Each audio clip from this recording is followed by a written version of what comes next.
Sarah Martinez adjusted her sleeves for the 100th time that morning, trying to cover the tattoo that wrapped around her right forearm. The black ink formed intricate symbols and numbers that most people couldn't understand, but somehow everyone felt entitled to comment on. She sat in the corner booth of Mickey's Diner, the same spot she chose every Tuesday morning for breakfast before her shift at the hardware store. "Another coffee, hun?" asked Betty, the 60-something waitress who had been working at Mickey's since before Sarah was born. Betty's eyes, as always, drifted to Sarah's arm where a small portion of the tattoo peeked out from under her long-sleeve shirt. "Please," Sarah replied quietly, pulling her sleeve down again. She had learned to keep her voice soft in public places. Drawing attention was the last thing she wanted these days. 3 booths away, a group of construction workers were having their usual morning meeting over eggs and bacon. Their loud voices carried across the small diner, and Sarah tried to focus on her newspaper instead of their conversation. But when she heard one of them mention tattoos on women, her stomach tightened. "I'm telling you, Mike, these young girls today don't think about the future," said a man with a thick Boston accent. "They get these ugly tattoos and then wonder why nobody takes them seriously. You see that girl over there?" Another voice chimed in.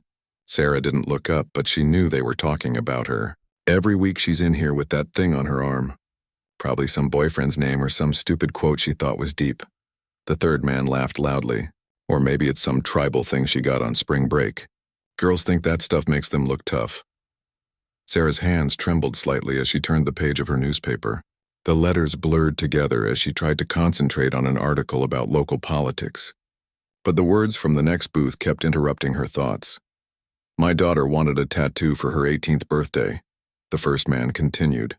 "I told her over my dead body. That's not how I raised her. Tattoos are for criminals and people who make bad decisions."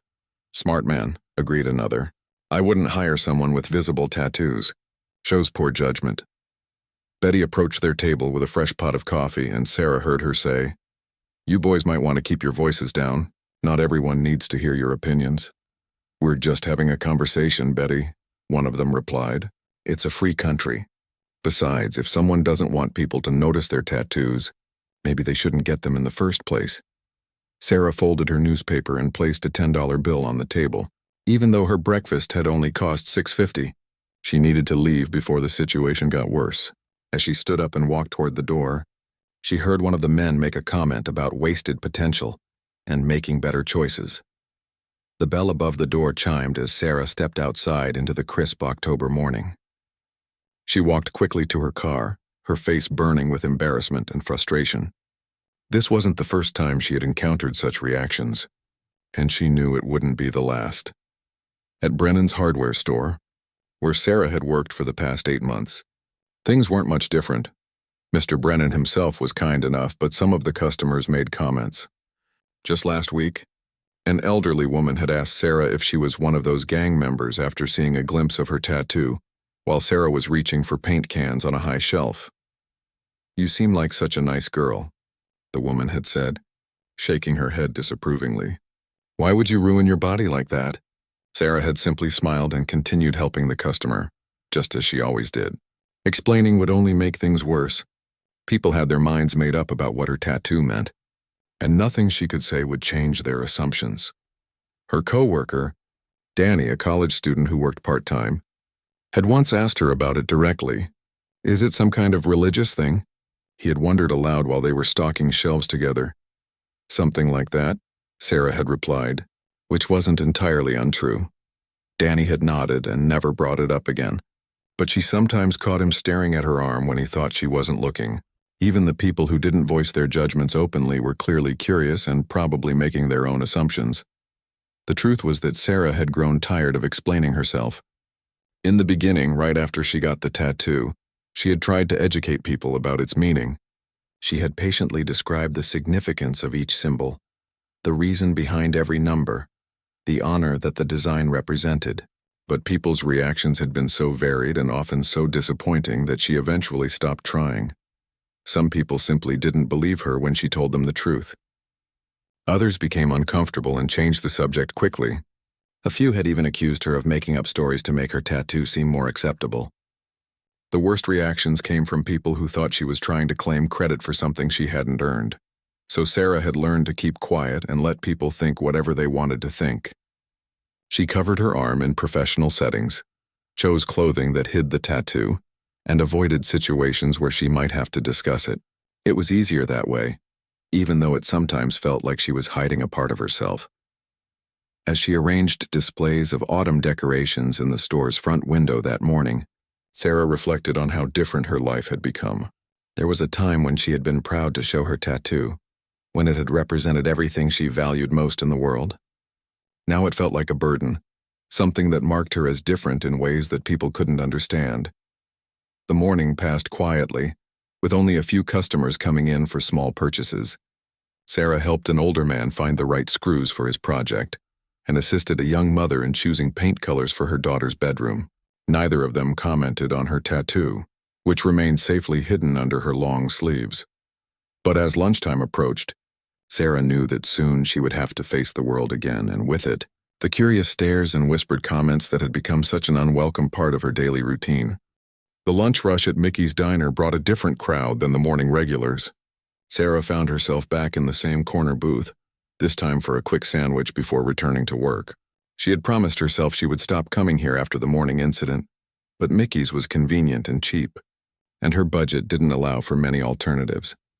As she waited for her order, Sarah's mind drifted back to the day she had gotten her tattoo. It had been almost 3 years ago, in a small shop near Camp Pendleton in California. She had been 24 then, with a completely different life and a completely different understanding of who she was and what she wanted to represent. The tattoo artist had been a former Marine himself, and he had understood immediately what Sarah was asking for. He hadn't questioned her request or asked her to prove that she had the right to wear those symbols. He had simply nodded with respect and set to work, carefully etching each element with the precision and honor it deserved. This is going to mean something different to everyone who sees it, he had warned her, as he prepared his equipment. Most people won't understand what they're looking at. I know, Sarah had replied, but I need to carry this with me. The artist had smiled then, a sad but understanding expression. I get it. Sometimes the most important things we carry are invisible to everyone else. The tattoo had taken 6 hours to complete. Every line had been carefully planned, every symbol positioned with meaning. Sarah had sat perfectly still through the entire process, focusing on what each element represented rather than the physical discomfort. The pain had seemed insignificant compared to the weight of what she was memorializing. Now sitting in Mickey's diner 3 years later, Sarah wondered if she had made the right choice.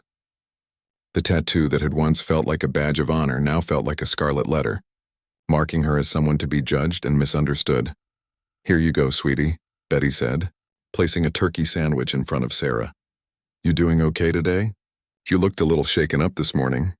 Sarah looked up at the kind waitress and managed a small smile. I'm fine, thank you. Just tired. Betty glanced around the diner and then leaned closer. Those men this morning were out of line. Don't let ignorant people get under your skin. It's okay, Sarah replied. I'm used to it. Well, you shouldn't have to be, Betty said firmly. People make too many assumptions these days. After Betty walked away, Sarah thought about how few people had shown her such kindness. Most of the reactions she received fell into predictable categories: judgment, curiosity, disapproval, or uncomfortable politeness. Very few people responded with the simple acceptance that Betty had just shown. Her phone buzzed with a text message from her mother in Phoenix. How are you doing, honey? Your father and I were thinking about visiting next month. Sarah stared at the message for a long moment before typing back. That would be nice. Let me know the dates. She hadn't told her parents about the comments and stares she received because of her tattoo. They had their own complicated feelings about it, and adding to their worry wouldn't help anyone. Her mother had cried when she first saw it, not because she disapproved, but because she understood too well what it represented. Her father had simply hugged her without saying a word. The diner door opened with its familiar chime, and Sarah looked up to see a woman about her own age entering with 2 small children. The woman wore a business suit and looked harried, probably trying to grab a quick lunch during a busy workday. She chose a table near the front, and Sarah watched as she helped her children settle into their seats. One of the children, a boy who couldn't have been more than 6, was staring directly at Sarah. His gaze was fixed on her arm, where a small portion of her tattoo was visible below her pushed-up sleeve. Unlike the adults who usually tried to be subtle about their staring, the child was openly curious. "Mommy," the boy said in a voice that carried across the quiet diner, "that lady has writing on her arm." His mother quickly shushed him and shot an apologetic look in Sarah's direction. Sarah smiled and waved at the boy, who grinned back at her with the innocent friendliness that only children possessed. "Is it like a permanent marker?" the boy asked his mother, still looking at Sarah. "Something like that," his mother replied quietly. "Now look at your menu and decide what you want to eat." The exchange reminded Sarah of her nephew Jake, who was about the same age. When Jake had first seen her tattoo, he had asked the same kinds of innocent questions that children always asked. "Does it hurt? Why did you put it there? What does it say?" Sarah had tried to explain it to him in terms he could understand. But how do you tell a 6-year-old about sacrifice and honor and remembrance? How do you explain that sometimes people carry permanent reminders of things that are too important to forget? "It's like a special picture that reminds me of someone very important," she had told Jake. "Like a photograph?" he had asked. "Yes, but one that I can never lose." Jake had accepted this explanation without judgment, the way children often did. It was only adults who seemed to need categories and explanations that made sense within their existing worldview. As Sarah finished her sandwich, she overheard a conversation at the table behind her. Two women were discussing their weekend plans, which apparently included a visit to a tattoo parlor. "I've been thinking about getting something small," one of them was saying. "Maybe a butterfly or a heart. Just make sure you think about it carefully," her friend advised. "You don't want to end up regretting it later. I know someone who got a tattoo when she was young, and now she can't find a decent job because of it." Sarah felt the familiar tightness in her chest. Even conversations that weren't about her specifically seemed to carry implicit judgments about people like her. She left money on the table and gathered her things, preparing to return to work. As she walked past the table with the mother and 2 children, the little boy waved at her again. His innocent smile was like a small gift in the middle of an otherwise difficult day. Outside the diner, Sarah pulled out her phone and scrolled through her contacts until she found the number she was looking for. It had been weeks since she had called, but suddenly she needed to hear a familiar voice that understood. "Tony?" she said when the call connected. "It's Sarah. I know it's been a while, but I was wondering if you had a few minutes to talk." Tony's voice came through the phone with the same warmth Sarah remembered from their time together in California. "Sarah, I was just thinking about you the other day. How are you holding up out there in Massachusetts?" "Some days are better than others," Sarah admitted, leaning against her car in the parking lot behind Mickey's diner. "I had one of those mornings where strangers felt the need to share their opinions about my ink." There was a pause on the other end of the line, and Sarah could hear the sounds of machinery in the background. Tony worked at a veterans rehabilitation center now, helping other former service members adjust to civilian life. "The same old story?" Tony asked gently. "Yeah, construction workers at breakfast talking about how tattoos show poor judgment and how they wouldn't hire someone like me." Sarah closed her eyes and leaned her head back against the car window. "Sometimes I wonder if I should just get it covered up or removed." "Sarah, no." Tony's voice was firm but understanding. "You know that's not the answer. That tattoo represents something important. It represents someone important. But nobody understands that when they look at it," Sarah replied. "All they see is some girl who made a bad decision. They don't see the meaning behind it. That's their problem, not yours," Tony said. "Look, I deal with this stuff every day here at the center. Guys come in feeling ashamed of their scars, their medals, their memories. Society doesn't always make it easy to carry the weight of service." Sarah knew Tony was right, but knowledge didn't make the daily encounters any easier. "I just get tired of being judged all the time. At work yesterday, a customer saw it and asked me if I was one of those military groupies who gets tattoos to look tough." "What did you tell her?" "Nothing. What's the point? If I tell people the truth, half of them don't believe me anyway." Tony sighed. "I know it's hard. When I first got out and started working civilian jobs, people would make comments about my own tattoos. They'd see the Marine insignia and immediately start asking if I'd killed anyone or if I had PTSD. Like those were the only 2 things that mattered about my service." "How do you deal with it now?" "I remind myself that their ignorance doesn't diminish what we've been through or what we carry," Tony said. "And I remember that for every person who doesn't understand, there are others who do. You just haven't met enough of them yet." After ending the call with Tony, Sarah felt slightly better but still drained.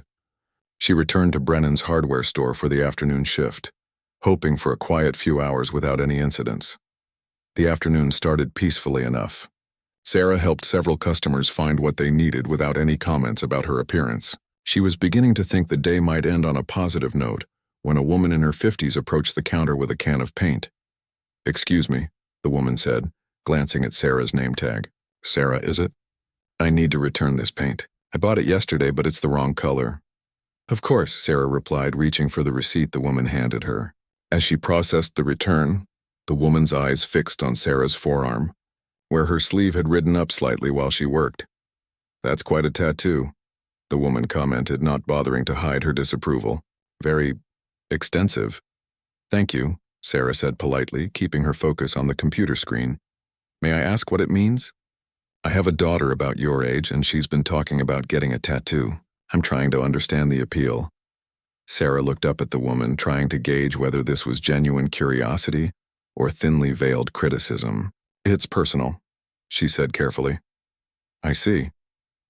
The woman's tone suggested she had interpreted Sarah's response as confirmation of her worst assumptions. "Well, I hope you won't mind some advice from someone older. Employers really do notice these things. My husband owns a law firm, and he's told me he would never hire someone with visible tattoos, regardless of their qualifications." "I appreciate your concern," Sarah replied, handing the woman her refund receipt. "I'm just saying that sometimes young people don't think about the long-term consequences of their choices," the woman continued. "That tattoo might seem meaningful to you now, but in 10 years you might feel differently about having it permanently marked on your body." Sarah felt her patience wearing thin. "Actually, I'm quite confident that I'll feel the same way about it in 10 years as I do now." The woman raised an eyebrow at Sarah's response. "Really? And what exactly makes you so certain about that?" For a moment, Sarah considered telling her the truth. She imagined explaining that her tattoo wasn't some impulsive decision made in a moment of youthful rebellion, but rather a carefully planned memorial that honored someone who had died serving their country. She thought about describing how each symbol had been chosen with deliberation and respect, how the numbers represented coordinates that would forever mark the most important location in her personal history. Instead, she simply said, "I just am." The woman shook her head and gathered her purse. "Well, I suppose everyone has to learn from their own mistakes." After the woman left, Sarah stood behind the counter feeling frustrated and angry. Danny, who had witnessed the entire exchange from the other side of the store, approached her with a sympathetic expression. "People can be really rude," he said quietly. "You handled that better than I would have." "It's fine," Sarah replied, though they both knew it wasn't. "For what it's worth," Danny continued, "I think your tattoo looks really well done. Professional, not like something you got randomly." Sarah looked at him with surprise. It was the first time he had directly acknowledged her tattoo since his initial question months ago. "Thanks," she said. "That means something." "I have a brother in the army," Danny added casually. "He's got some ink too. Different than yours, but I recognize quality work when I see it." There was something in Danny's tone that suggested he understood more than he was letting on, but he didn't push for details. Instead, he simply nodded and returned to his work, leaving Sarah with the feeling that perhaps not everyone was as quick to judge as she had assumed. The rest of the afternoon passed without incident, but Sarah couldn't shake the woman's comments about long-term consequences and mistakes. As she closed the store that evening, she found herself wondering if other people were right. Maybe she was holding on to something that was causing her more pain than comfort. Walking to her car, Sarah pulled out her phone and opened her photo gallery. She scrolled back through several months of pictures until she found the one she was looking for. It was a screenshot of an article she had saved, with a headline that read, "Local veteran honored posthumously for heroic actions." Sarah stared at the photo accompanying the article, remembering the day she had first seen it in the newspaper. The face looking back at her was young and serious, with kind eyes that had seen too much in too short a time. "I won't let them make me ashamed of remembering you," she whispered to the photo, "no matter what they say." The Millbrook Community Center was buzzing with activity on Saturday morning, as the town prepared for its annual Veterans Day ceremony. Sarah had volunteered to help set up chairs and decorations, partly because she believed in honoring military service and partly because she hoped being around other veterans might provide some relief from the constant judgment she faced. In her daily life, she arrived early, wearing a simple black sweater that covered her tattoo completely. The last thing she wanted was to deal with comments about her appearance during an event meant to honor fallen heroes. Sarah had learned to navigate these situations carefully, choosing her clothing and positioning herself in ways that minimized attention. "Sarah, thank you so much for coming," said Mrs. Henderson, the event coordinator who ran the local historical society. "We can use all the help we can get. Would you mind arranging the programs on each chair?" "Of course," Sarah replied, taking the stack of printed programs that listed the day's speakers and honored veterans from the community. As she moved through the rows of folding chairs, Sarah noticed the programs included a section titled "Remembering Our Fallen." Her heart rate quickened as she scanned the list of names, wondering if she would see one that she recognized. When she reached the third column, she found it. Corporal Michael J. Rodriguez, United States Marine Corps, KIA Afghanistan, 2021. Sarah's hands trembled slightly as she continued placing programs on chairs. Seeing Mike's name in print always affected her deeply, bringing back memories of their friendship and the devastating phone call that had changed everything.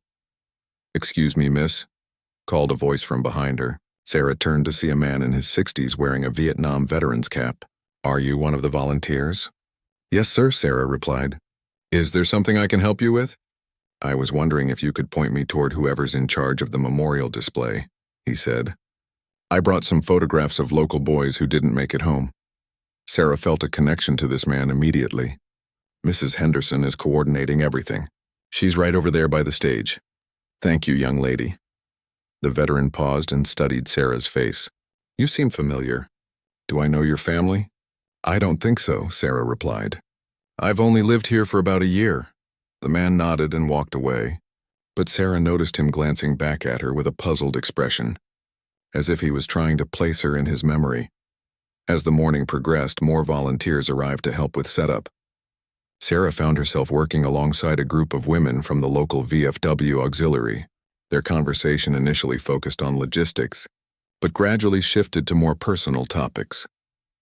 "My grandson just got back from his second deployment," one woman was saying as they hung patriotic bunting around the stage. "He's having a hard time adjusting to civilian life." "It's always difficult," replied another. "My son came back from Iraq changed. Took him years to feel normal again." Sarah listened to their conversation while arranging flowers and memorial vases. She wanted to contribute to the discussion, to share her own understanding of military life and its challenges, but she knew that revealing her connection might lead to questions she wasn't prepared to answer in this setting. "The worst part is how some people treat our veterans when they come home," the first woman continued. "My grandson has tattoos from his service, and he's told me about people making comments assuming he's some kind of troublemaker." Sarah's attention sharpened. This was exactly the kind of judgment she faced regularly. "People don't understand military culture," agreed the second woman. "They see tattoos and assume the worst, not realizing that many of them have deep meaning for service members." "Exactly. My grandson has his unit's insignia and the coordinates of a place where he lost friends. It's not decoration for him. It's remembrance." Sarah felt a surge of recognition and kinship with these women. They understood something that most civilians didn't grasp about military tattoos and their significance. As the morning wore on, attendees began arriving for the ceremony. The community center filled with families, veterans, and local officials. Sarah continued her volunteer duties, helping elderly veterans find seats and directing visitors to the memorial displays. Around 11 o'clock, as Sarah was adjusting the microphone at the podium, she overheard a conversation that made her stomach clench with familiar anxiety. "Look at that girl up there," whispered a woman to her companion, the one with the dark hair. Sarah glanced down and realized that while reaching for the microphone, her sleeve had pulled up, revealing a portion of her tattoo. "She's got tattoos all over her arm," the woman continued in a voice loud enough for several people nearby to hear. "What kind of person gets tattoos and then volunteers at a veterans event? It's disrespectful. Maybe she's one of those military wives who thinks getting tattoos makes her part of the service," replied her friend. "I've seen that before. They get all these military symbols tattooed on themselves like they're collecting badges." Sarah felt her cheeks burn with embarrassment and anger. The irony of being criticized for disrespecting veterans while volunteering at a veterans memorial service was almost too much to bear. I don't understand why event organizers don't screen their volunteers better, the first woman said. This is supposed to be a solemn occasion honoring our heroes, not a place for people to show off their questionable life choices. Several people in the surrounding area had turned to look at Sarah, and she could feel their eyes examining her exposed tattoo. Some faces showed curiosity, others disapproval, and a few displayed the kind of uncomfortable expression people wore when they witnessed public criticism. Mrs. Henderson approached the podium, apparently unaware of the whispered comments about Sarah. "How are we doing with the sound system, dear?" "It's working fine," Sarah replied quietly, stepping back from the microphone and tugging her sleeve down. "Wonderful. The ceremony will begin in about 10 minutes. Could you help guide people to available seats?" Sarah nodded and moved away from the stage area, hoping to avoid further scrutiny. But as she walked through the crowd, she could hear fragments of conversation that suggested the whispered comments had sparked a broader discussion about her presence at the event. Inappropriate to have someone like that. Sends the wrong message. Probably doesn't even understand what this day means. The words followed Sarah as she tried to focus on her volunteer duties. She guided an elderly couple to seats in the front row and helped a family with young children find a spot where the kids could see the stage. All the while, she was acutely aware of the stares and whispered judgments from people who had made up their minds about her, based on a partial view of her tattoo. As the ceremony was about to begin, Sarah positioned herself at the back of the room, partly to continue her volunteer duties, and partly to avoid being the center of any more unwanted attention. The room had filled to capacity, with standing room only for latecomers. Mrs. Henderson took the stage and welcomed everyone to the annual Veterans Day ceremony. "Today we gather to honor those who have served our country with courage and sacrifice," she began. "We remember not only those who returned home, but especially those who gave their lives in service to our nation." Sarah tried to focus on the opening remarks, but she remained aware of occasional glances in her direction from people who had overheard the earlier comments. She wondered if she should have stayed home, if her presence was somehow diminishing the solemnity of the occasion, simply because people couldn't see past their assumptions about her appearance. As Mrs. Henderson introduced the first speaker, Sarah noticed a commotion near the main entrance. Several people in military dress uniforms were entering the community center, their crisp appearance and confident bearing immediately commanding respect from the crowd. The arrival of the military personnel caused a respectful hush to fall over the crowd at the Veterans Day ceremony. Sarah watched from her position at the back of the room as 5 service members in dress uniforms made their way through the community center. Their presence added a dignified formality to the event that made everyone sit up a little straighter. Leading the group was a man who appeared to be in his early 40s, with the bearing and confidence that came from years of military leadership. His uniform was navy dress blues, and even from a distance Sarah could see the array of ribbons and insignia that indicated extensive service and high rank. The other service members with him represented different branches: Army, Air Force, and Marines. Mrs. Henderson paused in her introduction to acknowledge the new arrivals.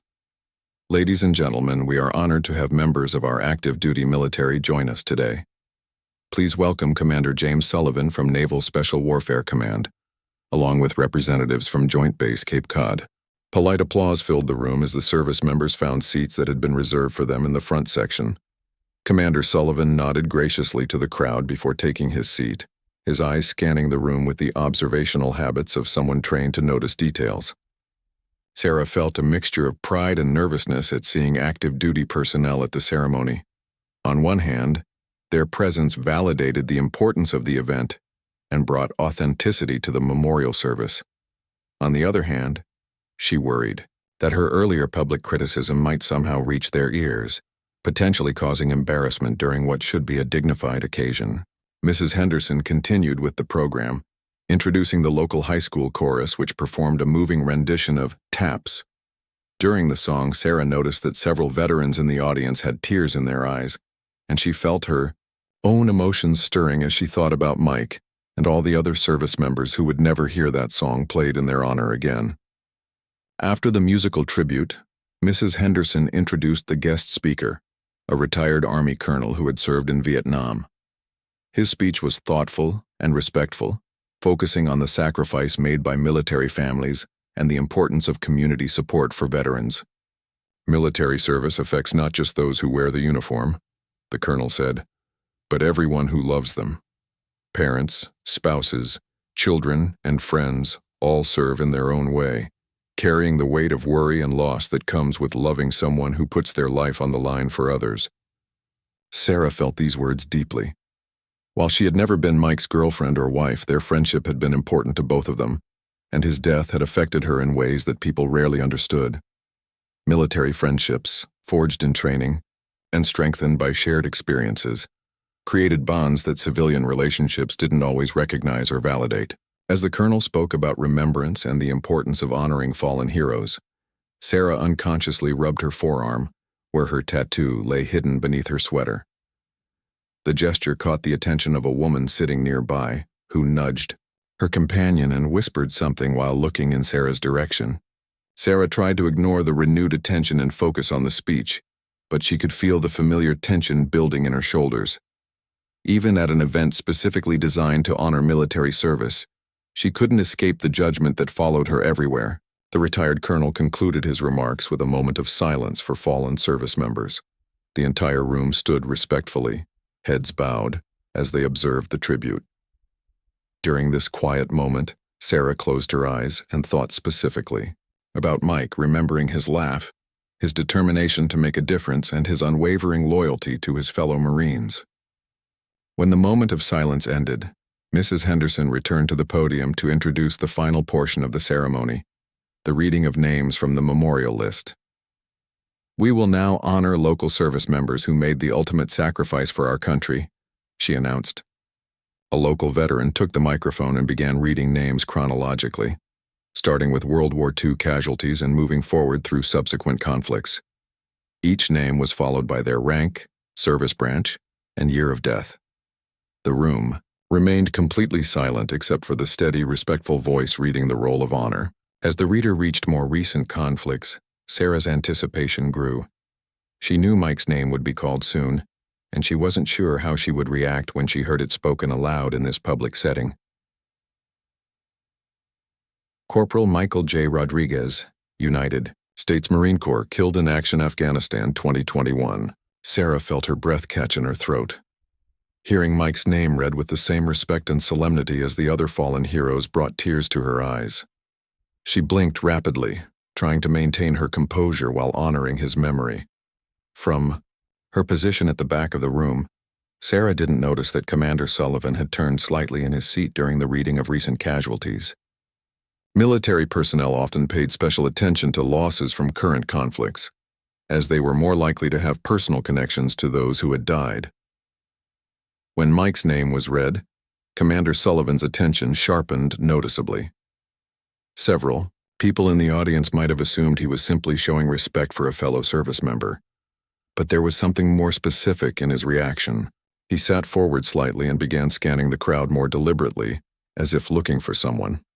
After the reading of names concluded, Mrs. Henderson invited attendees to view the memorial displays and photograph exhibits that had been set up around the perimeter of the room. People began moving around, examining artifacts and talking quietly about the ceremony. Sarah remained near the back wall, uncertain whether she should approach the displays or continue to avoid drawing attention to herself.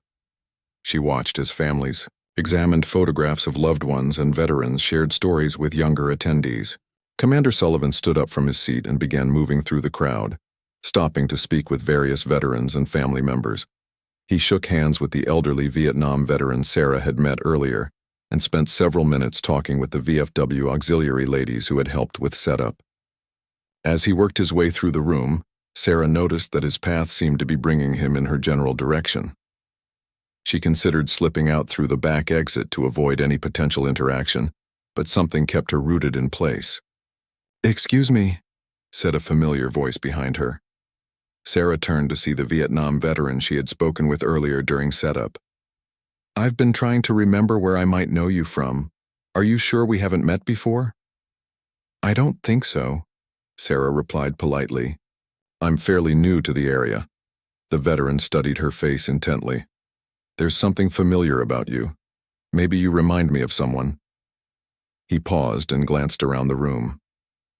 Were you here for anyone specific today? Family member in the service? Sarah hesitated. The question was innocent enough, but answering it honestly would require explanations she wasn't sure she wanted to give in this setting. Just here to show support, she said finally. The veteran nodded, but his expression suggested he wasn't entirely satisfied with her answer. Well, it means a lot that young people like yourself take time to honor our veterans. As he walked away, Sarah realized that Commander Sullivan was now only a few feet away, having finished his conversation with the Gold Star family. He was close, enough that she could see his name tag clearly, and read some of the ribbons on his uniform. His bearing and decorations suggested he was someone who had seen significant combat experience.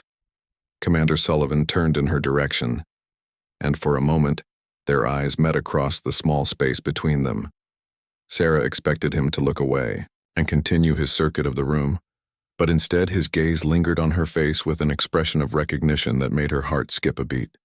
Commander Sullivan's recognition was unmistakable, but Sarah couldn't understand why he was looking at her with such intensity. She had never met him before, and she was certain she would have remembered encountering a Navy SEAL commander. His steady gaze made her nervous, and she glanced around to see if perhaps he was looking at someone behind her. "Excuse me," Commander Sullivan said, approaching her with the confident stride of someone accustomed to command. "I'm Commander James Sullivan. I couldn't help but notice. Forgive me if this is too forward, but when Corporal Rodriguez's name was read, I thought I saw a reaction from you."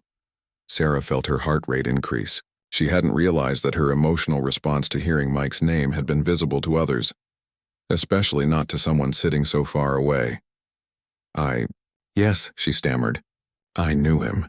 Commander Sullivan's expression softened immediately. "Mike Rodriguez was under my command during his deployment to Afghanistan.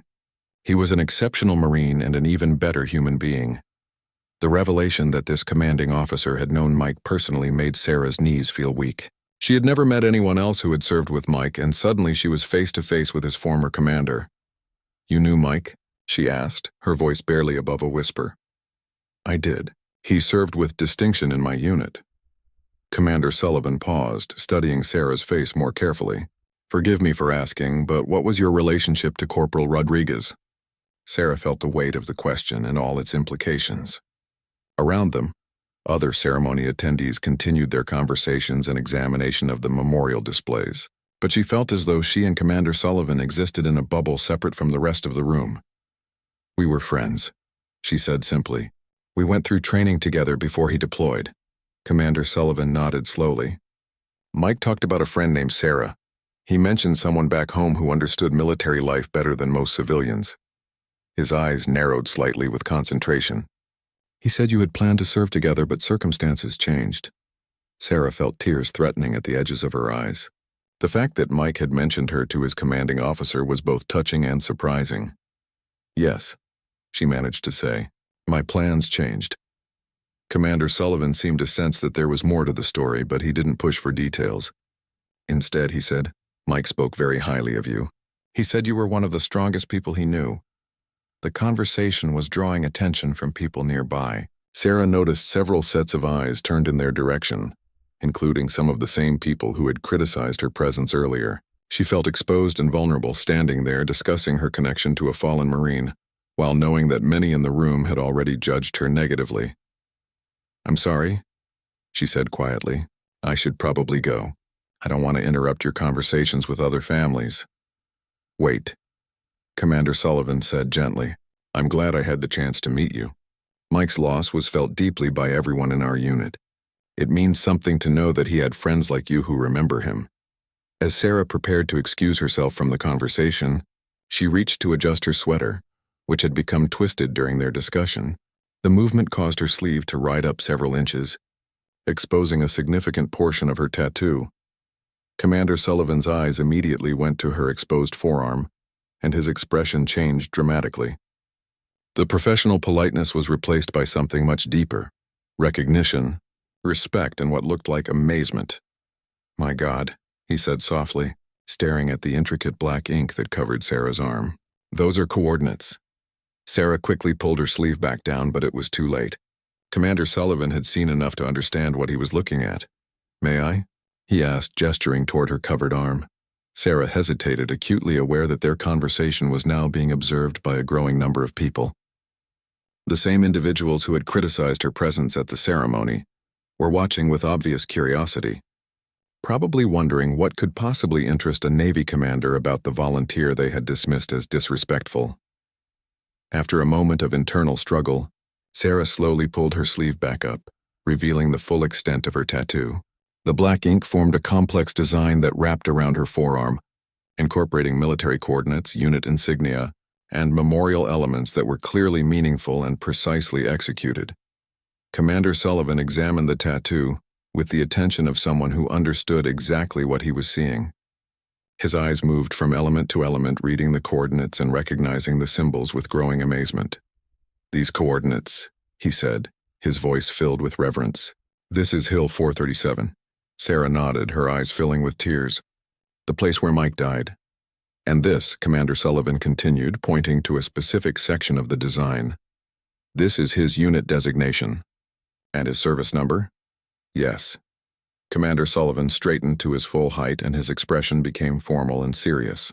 Around them, the room had grown noticeably quieter as people sensed that something significant was happening.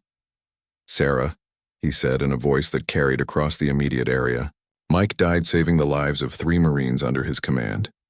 He threw himself on an improvised explosive device to protect his brothers. His actions that day were the definition of heroism."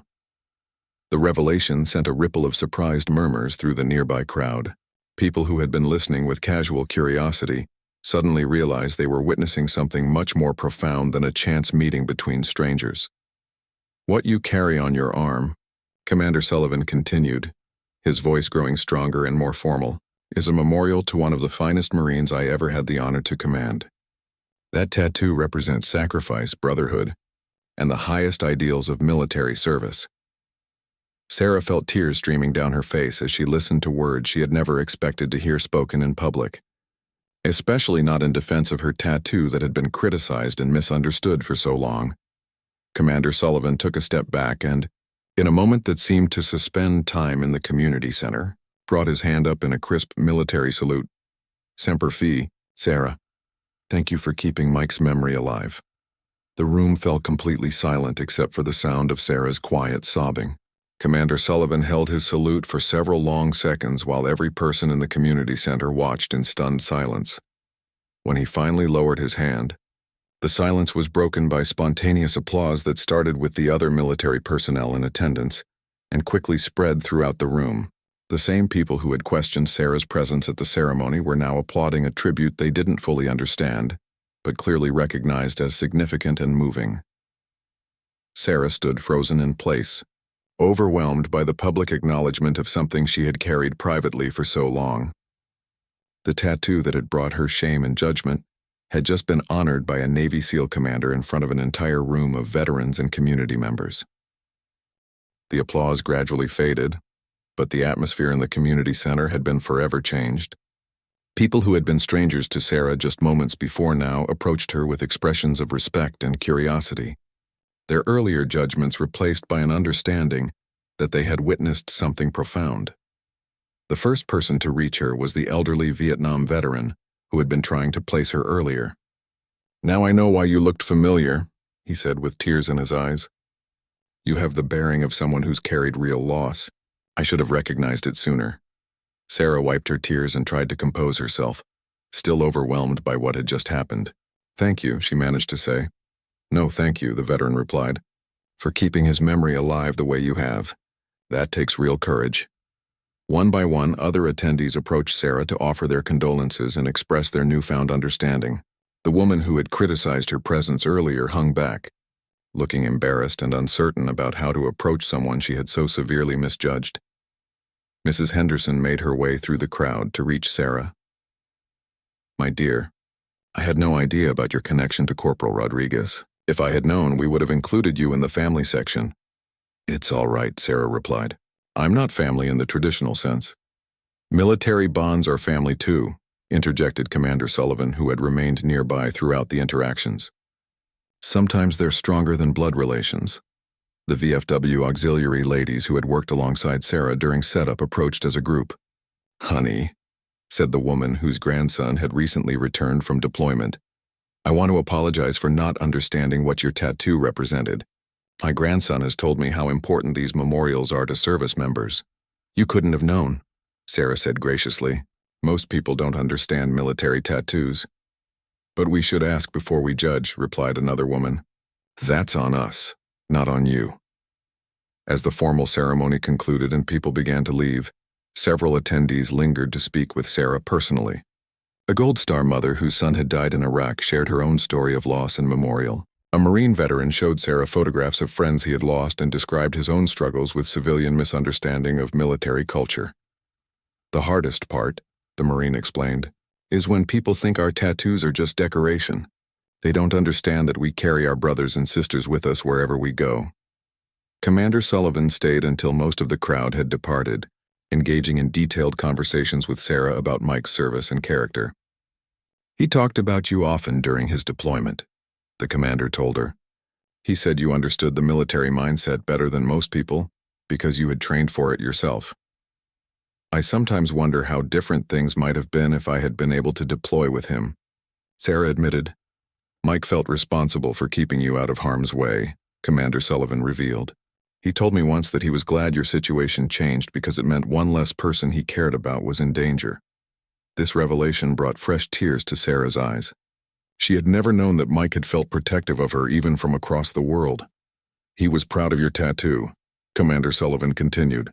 "He saw pictures of it and said it was the most meaningful memorial he had ever seen.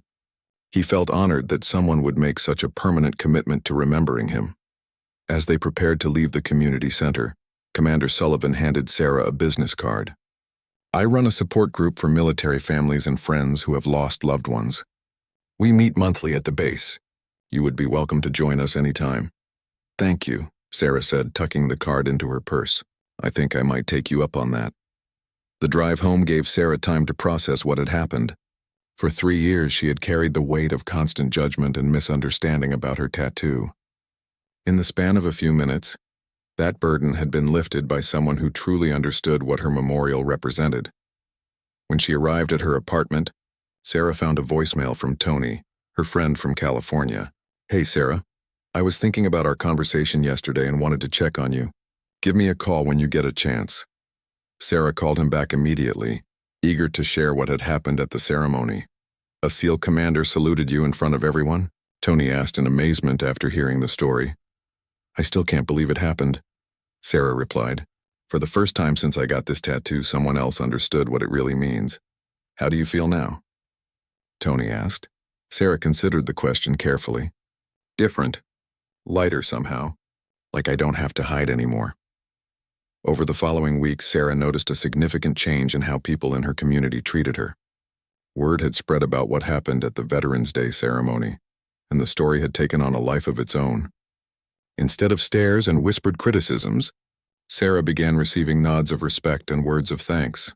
At Mickey's diner, Betty told her that several customers had asked about the young woman who honored a fallen Marine with her tattoo. Even the construction workers who had criticized her weeks earlier nodded respectfully when they saw her, though they never directly acknowledged their change in attitude. At Brennan's hardware store, Danny approached her one afternoon with a more personal revelation. "My brother called me after he heard about what happened at the ceremony," he said. "He wanted me to tell you that he understands what you carry, and he has a lot of respect for how you've honored your friend." Most importantly, Sarah began wearing short sleeves again. For the first time in months, she allowed her tattoo to be visible without fear or shame. When people stared now, it was with curiosity and respect rather than judgment. 3 months after the Veterans Day ceremony, Sarah received an unexpected letter in the mail. It was from Mike's parents, whom she had lost touch with after his death. "Dear Sarah," the letter began, "Commander Sullivan contacted us to tell us about meeting you and seeing Mike's memorial tattoo. We had no idea you had honored our son in such a beautiful and permanent way. We would love to meet with you when we visit his grave next month.